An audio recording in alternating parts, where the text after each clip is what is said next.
Sir देखिए हमारा case 3 जो चल रहा था, ठीक है, केस 3 हमारा क्या था। अब हमने जनरल सॉल्यूशन देख लिया था। केस 3 हमारा किसका जनरल सॉल्यूशन था?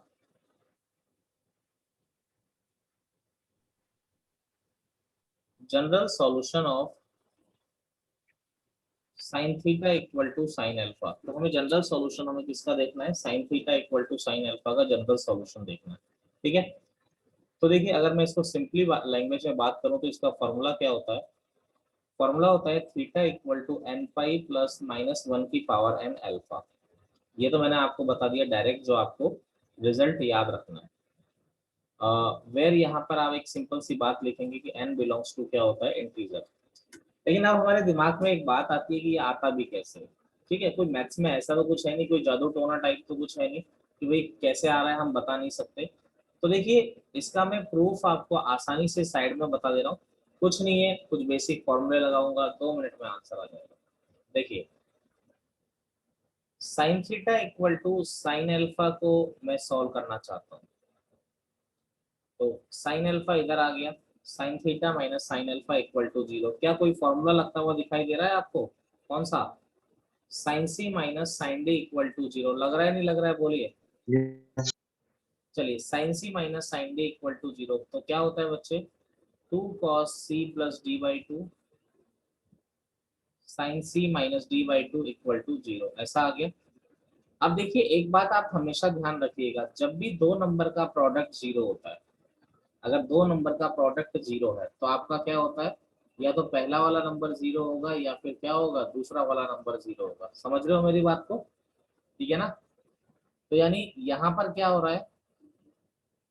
cos theta plus alpha upon 2 into sine theta minus alpha upon 2, इन दोनों का प्रोडक्ट 0 हो रहा है। देखिए दो नंबर का प्रोडक्ट 0 होने का मतलब क्या है? या तो ये 0 हो जाएगा या फिर क्या हो जाएगा? Sign theta minus alpha upon 2 क्या हो जाएगा? 0 हो जाएगा। मेरी बात समझ गए हैं आप लोग बच्चा पार्टी की? नहीं समझे? ठीक है। सर समझ। अब देखिए, अब अगर पहला वाला, कल के 3 फॉर्मूले याद करो जरा, कल जो 3 फॉर्मूले पढ़ाए थे उनको दिमाग में रखो, जो पढ़ाता जा रहा हूँ उसको छोड़ो मत। साइन कब 0 होता है? मैं एक बार याद भी दिला देता हूँ, बच्चे भूल भी जाते हैं। तो साइन कब 0 होता है? जब उसका एंगल क्या हो जाता है? N pi. Yes sir. तो यहाँ पर साइन कब 0 होगा? जब उसका एंगल क्या हो जाएगा? आपका एन पाई। तो theta minus alpha equal to 2n pi. तो थीटा इक्वल टू क्या आ गया? 2n pi plus alpha. चलिए ये क्या बोल रहा है? कॉस 0 हो रहा है। हम लोग इसको भी जानते हैं कि कॉस कब 0 होता है? कॉस 0 होता है जब उसका एंगल क्या हो जाता है? बोलो जी। 2n plus one pi by two हो जाता है उसका एंगल। तो यहाँ पर ये कॉस कब 0 होगा? कॉस कब 0 होगा? जब उसका angle 2n plus one pi by two हो जाएगा। ठीक है, 2 से 2 कट गया तो अल्फा को उधर ले गए, तो theta equal to 2n plus one pi minus alpha, ये आ गया। अब आप बोलोगे सर आप तो पागल बना रहे हो, यहाँ आंसर ये आ रहा है और यहाँ आंसर आपने ये दे रखा है, और बात दिखने में दोनों अलग भी है ना। यहाँ पे कुछ और लिख रहा हूँ मैं और यहाँ कुछ और लिख रहा हूँ। बेटा दोनों सेम ही है, बस लिखने का तरीका है। जैसे घर में आपका नाम कुछ भी हो और बाहर कुछ भी हो, लेकिन हो तो आप ही। जैसे मैं आपको करके दिखाता हूँ, ठीक है। ये जो लिखा है ना फॉर्मूला मैंने, ये यही है, ये जो दो वैल्यू लिखी है यही है, कुछ अलग नहीं है बेटा। जैसे मैं आपको बताता हूँ, मैं ये भी चीज बताता हूँ आपको। जैसे अब देखो -1 के ऊपर कोई पावर आती है, मेरी बात सुनिएगा। -1 के ऊपर अगर कोई पावर आ रही है, अगर ये पावर इवन नंबर है तो क्या होगा इसका आंसर? 1 पॉजिटिव। 1 पॉजिटिव। 1 होगा। अगर ये ऊपर ऑड नंबर है तो क्या होगा? बोलो। -1। माइनस ऑड नंबर है तो -1 आ जाएगा। Yes sir. चलिए तो यहाँ पर क्या है? -1 के ऊपर पावर आ रही है, तो n अगर मान लीजिए इवन नंबर है, n अगर इवन नंबर है या फिर n अगर ऑड नंबर है। अच्छा n अगर इवन नंबर है, इवन नंबर को हम बचपन से क्या लिखते आए? बोलो, मैंने याद दिलाया था। 2 को किसी किसी 2n भी किसी भी इंटीजर को 2 से मल्टीप्लाई कर दो तो इवन नंबर आ जाता है। देखो बेटा थीटा, यहाँ पर n की वैल्यू 2 के रखी, -1 की पावर इवन नंबर 1 हो जाएगा। आया नहीं आया ये बोलो? आगे सर, यही आया। यही आया सर। n को अगर ऑड नंबर रख दूं तो ऑड नंबर क्या होता है, इवन नंबर में अगर थोड़ा सा 1 ऐड कर दिया तो m+1। इवन नंबर में 1 ऐड कर दोगे क्या बन जाएगा, ऑड नंबर। तो n equal to 2k plus, odd. तो यहाँ पर n की वैल्यू 2k+1 रखी, तो ये -1 की पावर ऑड नंबर माइनस हो जाता है। तो क्या ये आ गया नहीं आ गया बोलो? आ गया सर। सेम ही है, बस यस लिखने सर। का तरीका है। मेन चीज क्या है, मेन मोटो क्या है, आपको ये रिजल्ट याद होना चाहिए तो हमारा काम चल जाएगा। नोट करिए इसको।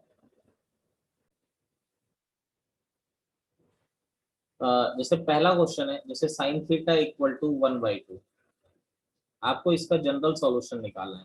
देखिए सबसे पहले फर्स्ट ऑफ ऑल मैं जनरल सॉल्यूशन का मतलब बता रहा हूँ, मैं एक बार आपको फिर एक्सप्लेन कर रहा हूँ जनरल सॉल्यूशन का मतलब, ठीक है? क्योंकि हम जो पढ़ रहे हैं कम से कम वो हमें क्लियरिटी तो हो, जब क्लियर रटना थोड़ी है, जब क्लियरिटी होगी तभी तो आप समझोगे चीजों को, ठीक है? देखिए जनरल सॉल्यूशन का मतलब, साइन का ग्राफ कुछ इस तरह से होता है,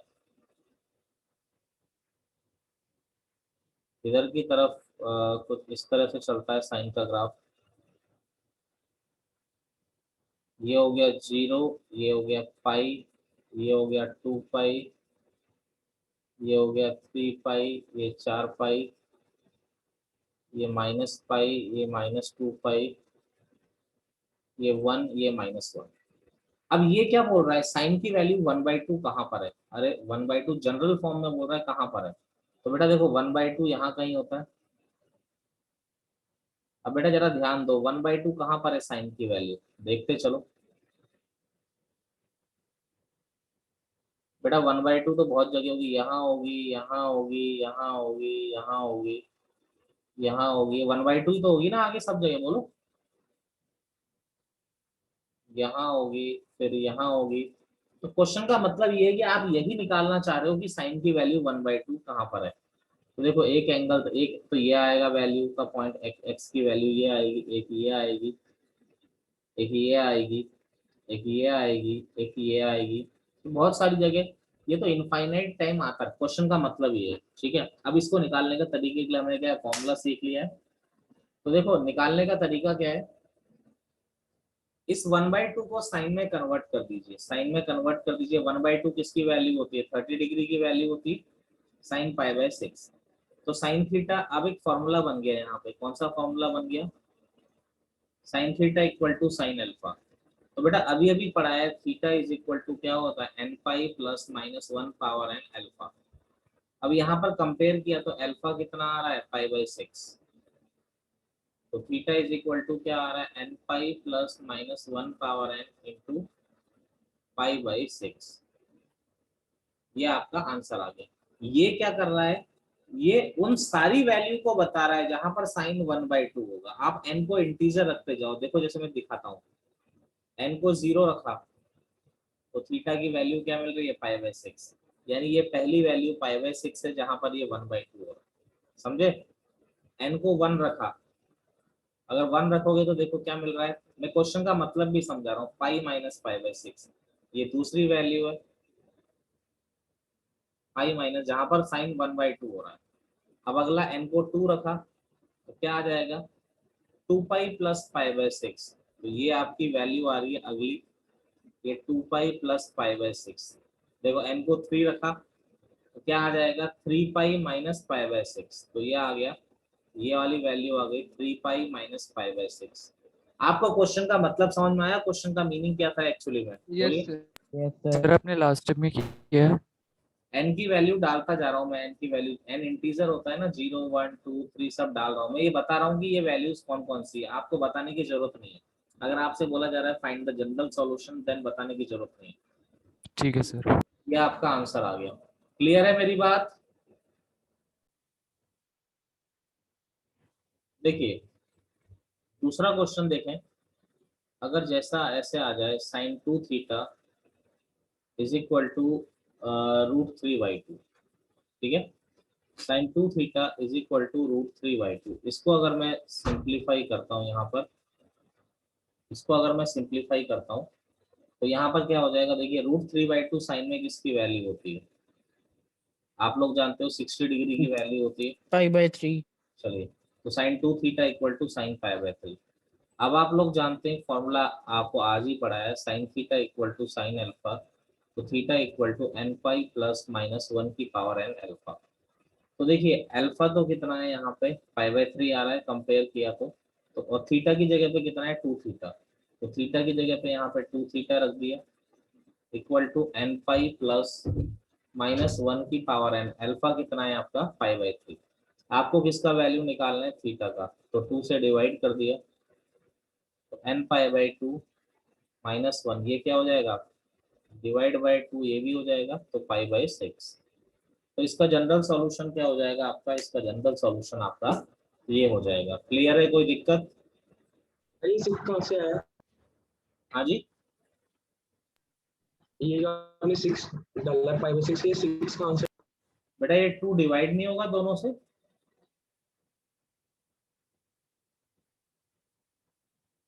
ऐसा हुआ ना, ये थीटा इक्वल टू 1/2 नहीं होगा। क्लियर है केतन? सर ये 2 theta is equal to n pi कैसे आया बताना। बेटा यहाँ पर थीटा की जगह क्वेश्चन में 2 थीटा दिया हुआ है ना, तो फॉर्मूले में मैंने थीटा की जगह क्या रख दिया, 2 थीटा रख दिया ना। ठीक है सर। ठीक है, क्लियर है सबको, कोई दिक्कत? वो सर। चलिए एक क्वेश्चन और देख लीजिए। जैसे हमारा आ गया sine theta by 2 equal to, जैसे क्वेश्चन अगर हम देखें sine theta by 2 equal to minus 1/√2। अब माइनस आने से टेंशन नहीं लेनी, बहुत आसान चीज होती है, माइनस को भूल जाओ। 1/√2 किसकी वैल्यू होती है, साइन 45 डिग्री की होती है नहीं होती है, ये बताओ। होती है। Yes sir. अब हम लोग एक बात बहुत अच्छी तरह जानते हैं, साइन माइनस एक्स क्या होता है, माइनस साइन एक्स होता है, यानी अंदर हो तो बाहर निकाल सकते हो, यानी बाहर है तो क्या अंदर डाल सकते हैं, बोलिए। अरे क्लियर है? Yes sir.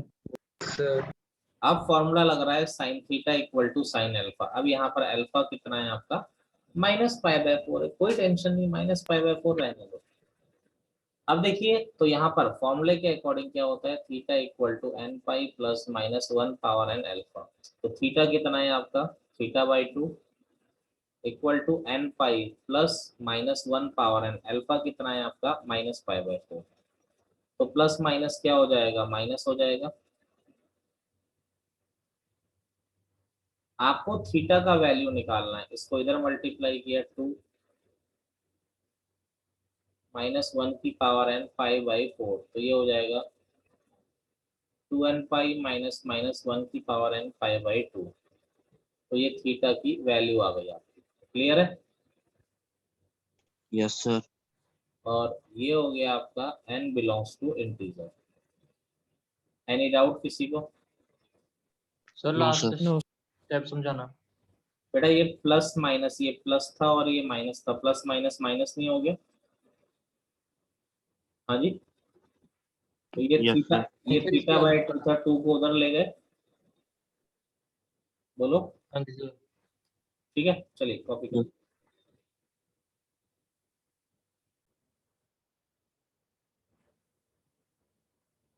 देखिए सेवंथ फॉर्मूला, सेवंथ फॉर्मूला क्या है,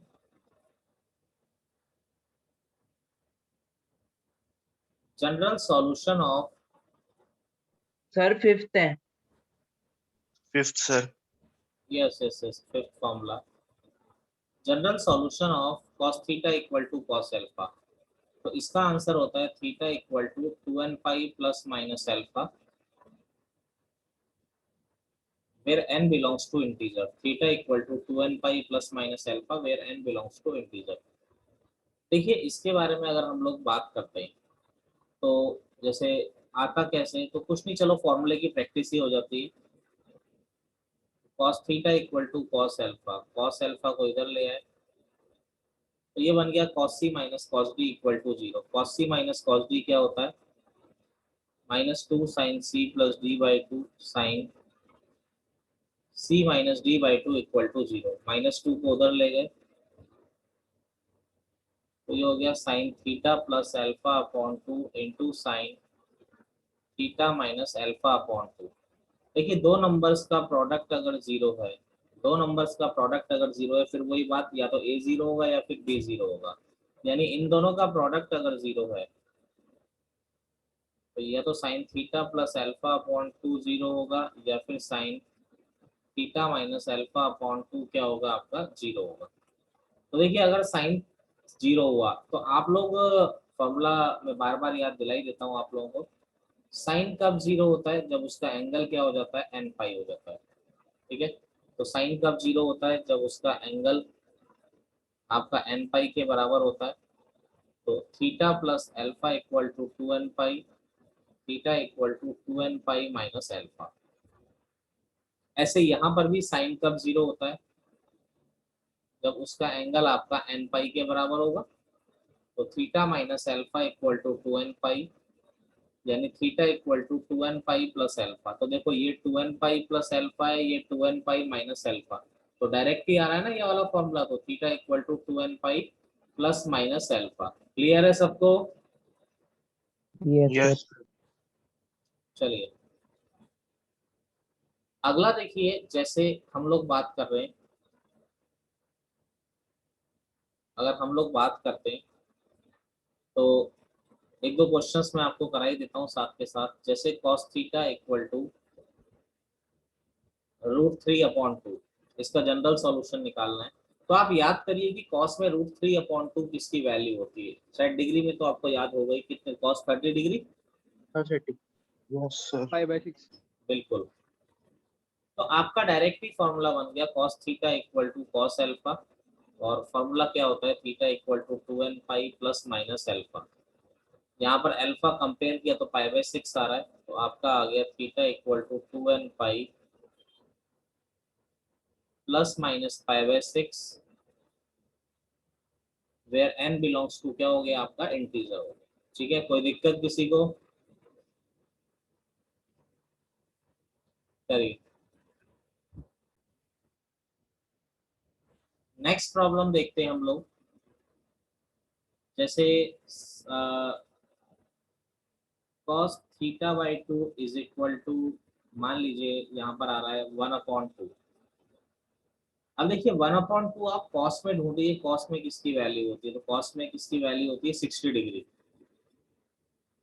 60 मतलब π/3, तो डायरेक्टली फॉर्मूला लग रहा है cos theta equal to cos alpha. ठीक है, फॉर्मूला डायरेक्टली लग रहा है यहाँ, तो cos theta equal to cos alpha, तो theta equal to 2n pi plus minus alpha. तो यहाँ पे कंपेयर किया तो क्या हो जाएगा, θ/2 equal to 2n pi plus minus π/3। 2 को इधर ले गए, 2n पाई प्लस माइनस π/3, तो ये हो जाएगा 4n पाई प्लस माइनस 2π/3। वहां साइड में ये जरूर लिखिएगा कि n को आप क्या लेके चल रहे हैं, इंटीजर लेके चल रहे हैं। क्लियर मेरी बात, आप लोग समझ पा रहे हैं? Yes sir. Yes, sir. चलिए आगे आगे देखते हैं। अच्छा, cos थीटा इक्वल टू जैसे -1/√2 आ गया, जैसे -1/√2 ले लेते हैं। चलो अब यार अगर माइनस आ जाता है तो क्या करें? सबसे पहले तो चलो छोड़ो माइनस, 1/√2 किसकी वैल्यू होती है, 45 डिग्री का वैल्यू होता है। अब जैसे कॉस में क्या होता है, देखिए कॉस माइनस थीटा आपका क्या हो जाता है, याद है, माइनस गायब हो जाता है। Yes sir. Yes sir. Cos में से माइनस आपका गायब हो जाता है। ठीक है, तो ऐसा भी नहीं कर सकते जैसे साइन में करते थे, ऐसा करना गलत हो जाएगा। क्यों? क्योंकि कॉस माइनस π/4 माइनस कॉस π/4 के बराबर थोड़ी होगा, Yes. तो ये करना गलत हो गया स्टेप, यानी अंदर नहीं ले जा सकते इसमें।